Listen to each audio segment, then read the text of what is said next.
గుడివాడ రైతు బజార్లో rice millers association ఆధ్వర్యంలో ఏర్పాటు చేసిన తక్కువ ధరలకు బియ్యం విక్రయ కేంద్రాన్ని ఎమ్మెల్యే వేణిగడ్ల రాము ప్రారంభించారు. పెరుగుతున్న ధరల నేపథ్యంలో ప్రజలకు నాణ్యమైన స్టెమ్ రా బియ్యాన్ని తక్కువ ధరకే అందిస్తున్నట్లు తెలిపారు. రైతుల ఖాతాల్లో 24 గంటల్లోనే ధాన్యం నగదు జమ చేస్తున్నామని, రాష్ట్ర ప్రభుత్వం రైతు సంక్షేమం, ప్రజల సంక్షేమానికి ప్రాధాన్యత ఇస్తుందని ఎమ్మెల్యే పేర్కొన్నారు. కార్యక్రమంలో అధికారులు, కూటమి నాయకులు, ప్రజలు పాల్గొన్నారు.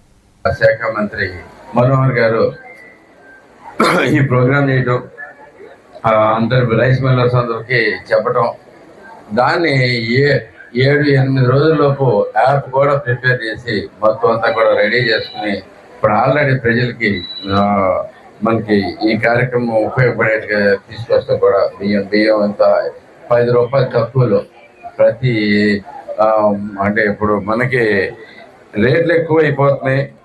62 రూపాయలు ఉంది సుమారుగా కేజీ సన్న బియ్యం.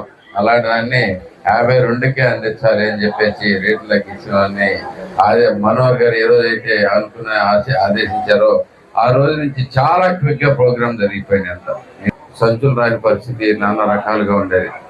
ఆ సంచులు వచ్చినా కానీ అవి తీసుకెళ్లి రైస్ మిల్లర్స్కి ఇచ్చినా కానీ ఆ డబ్బులు పడేసరికి ఆల్మోస్ట్ 6 నెలలు ఒకసారి సంవత్సరం కూడా పట్టింది.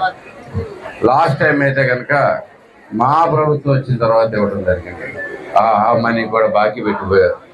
ఇలాంటి అనేక కార్యక్రమాల నుంచి అలా ఒక్క రోజులోనే ఒక్క రోజు కూడా కాదు, సేమ్ డేనే మనకి రైతులకి మా ధాన్యం తాలూకు డబ్బులు ఇవ్వడం అనేది చాలా గొప్ప విషయం.